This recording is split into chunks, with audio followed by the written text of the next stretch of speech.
सबसे पहले तो आप अगर वीडियो पे आ चुके हो तो भागना मत, ठीक है।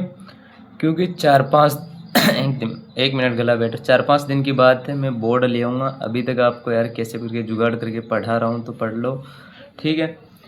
तो यार मैं आपको गारंटी लिख के दे रहा हूँ, इससे बाहर आपको क्वेश्चन नहीं दिखेगा। स्थिति विस्तार की एक और क्लास लगाऊंगा, ठीक है। तो स्टार्ट करते हैं, आप पढ़ना यार, भागना मत, ठीक है। मैंने कैसे कैसे जो करके जुगाड़ कर किया है। तो बात करते हैं, भारत में 28 राज्य हैं, ठीक है। 28 में से एक है राजस्थान। कौन सा है? राजस्थान। लिखने में थोड़ी बहुत गलतियां हो जाए तो माफ़ करना, क्योंकि एक हाथ से फ़ोन पकड़ रखा है, ठीक है। तो राजस्थान क्षेत्रफल की दृष्टि से पहले नंबर पे आता है। बात क्लियर हो गई? क्योंकि अपना ये मैप ढंग से बना नहीं बना वो मेरे को पता नहीं, ठीक है। अच्छा बुरा बना दिया। क्षेत्रफल की दृष्टि से टॉप 1 पे कौन है? राजस्थान, ठीक है। अब इसका अगर आपको क्षेत्रफल बताऊँ मैं, तो इसका क्षेत्रफल है 3,42,239 पॉइंट।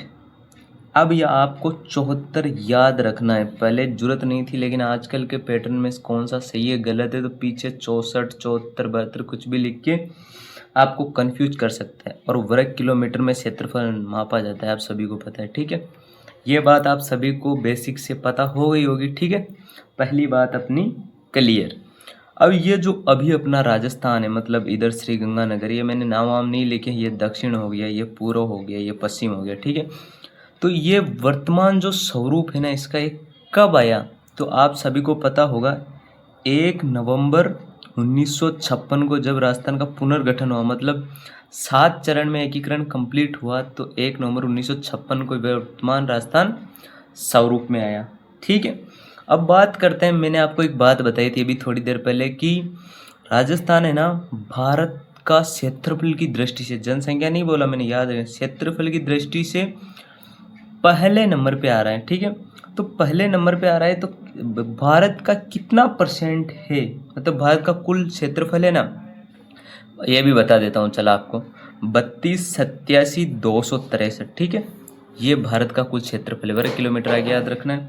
तो ये है भारत का, राजस्थान का जो ये है ना 3,42,000, ये इसका 10.41%, ठीक है। ये बात आपको याद रखनी है, ठीक है। ये क्लास कम से कम 15 से 16 मिनट ही लूँगा, क्योंकि फ़ोन पकड़ने में बहुत दिक्कत हो रही है, ठीक है। अब बात करते हैं, आपने बहुत सुना होगा अक्षांश, जो यहाँ से मतलब बोरकुंड बांसवाड़ा से 23-3 से लेकर ऊपर कोणागांव श्री गंगानगर तक कितनी 30 डिग्री 12 मिनट, ठीक है। ये सुना होगा। अक्षांश आखिर होता क्या है? अक्षांश ऐसे मतलब जो आडी रेखाएं होती है ना, ऐसे आडी वाली, मतलब ऐसे या आडी वाली, ये इनको बोलते हैं अक्षांश, ठीक है। और जो ये खड़ी वाली होती है ना, ऐसे, ये एक काल्पनिक रेखाएं होती है। ऐसे नहीं है कि मतलब अपन इनको देख सकते हैं, ऐसा कुछ नहीं है, ठीक है। तो अब बात करते हैं अक्षांश। अक्षांश ऐसे आप सोच रहे हो खड़ी तो ऐसे होगी ना यार, नहीं। खड़ी मतलब ये आडी अक्षांश है ना, अक्षांश आडी है, तो ऐसे ऐसे जा रही है पूरे बाहर, ठीक है। तो अक्षांश से विस्तार कितना है? 23 डिग्री 3 मिनट बोले। ये जगह कहाँ पे पड़ती है? तो ये पड़ती है अपनी बोरकुंड बांसवाड़ा के अंदर, ठीक है। ये सबसे निचला हिस्सा है अपना। अब सीधा ऊपर चले जाओ, ये आ गया 30-12, ठीक है।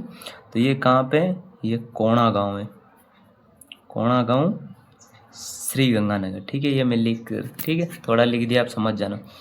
अब आप सोच रहे होंगे यार ये तो अक्षांश हो गई, अब खड़ी भी तो होगी, ऐसे होगी ना यार, क्यों नहीं होगी बताओ? खड़ी होगी नहीं होगी? तो इधर तो पड़ता है कटरा गांव। कौन सा गांव? कटरा, जैसलमेर, ठीक है। जैसलमेर थोड़ा लिख रहा हूँ मैं। यहाँ पे पड़ती है 69 डिग्री 30 मिनट, ठीक है। और सीधा इधर चले जाओ तो पूर्व में कौन आ जाएगा, ठीक है। तो आपको सभी को पता है 78 डिग्री 17 मिनट। और कौन सा गांव और कौन सा? तो सिलाना गांव धौलपुर हो जाएगा। यहाँ पे कौन हो जाएगा? सिलाना गांव धौलपुर, ठीक है। ये बात आप सभी को क्लियर होगी, मैंने क्या क्या बताया। पहली बात, राजस्थान भारत का सबसे बड़ा राज्य है, क्षेत्रफल की दृष्टि पहले नंबर पे आता है। कितना परसेंट है? भारत का है 32,27,263, उसका 10% है 3,42,239.74, ठीक है। ये बात क्लियर हुई आपको। अब बात करते हैं ये चीज़, इधर थोड़ा साइड में लिख देते हैं, आप समझ लेना, ठीक। यहाँ पे लिख देता हूँ, राजस्थान का ऊपर से नीचे और ये पूर्व से पश्चिम, ठीक है, मतलब ये पूर्व, ये इधर वाला पश्चिम, ठीक है, वो उत्तर, वो ये नीचे वाला दक्षिण, ठीक है। तो ये है ना ये वाला विस्तार, ये वाला विस्तार उत्तर से दक्षिण वाला विस्तार है ना, यहाँ से यहाँ लेके ये 826 किलोमीटर है, और इधर से पश्चिम से लेके पूर्व वाला 869 है। मतलब यार आप सोच रहे होंगे ना, अपना राजस्थान इधर से चौड़ा है पूर्व से पश्चिम, और कभी कभी इन दोनों का अंतर पूछ लेता है तो 43 किलोमीटर अंतर है। ये वाला 850, 784, ये भी चल लिख लो आप। तो ये कौन सी दिशा हुई? उत्तर। ये कौन सी हो गई बताओ? पश्चिम। ये उत्तर पश्चिम हो गई। यहाँ से ये कौन सी हो गई? पूर्व और दक्षिण। ये है 850, ठीक है। इनको विकर्ण बोलते हैं, ठीक है, अगर आपने मैथ पढ़ी हो तो। और ये वाला, ये हो गया उत्तर, ये हो गया पूर्व, ये हो गया पश्चिम, ये हो गया दक्षिण। ये 784, ठीक है। इनका अंतर इतना जरूरी नहीं है, अगर पूछे तो निकाल लेना तुम, ठीक है। तो आज के लिए थोड़ा सा ही रखते हैं यार, अगला मैं पूरा कर दूंगा मैं, क्योंकि बोर्ड आया नहीं तो अभी इतना ही है, ठीक है। तो अब कितना समझ में आया कितना नहीं, थोड़ा सा बताया मैंने, मिनिमम बेसिक से भी बेसिक बताया, ठीक है। Bye bye.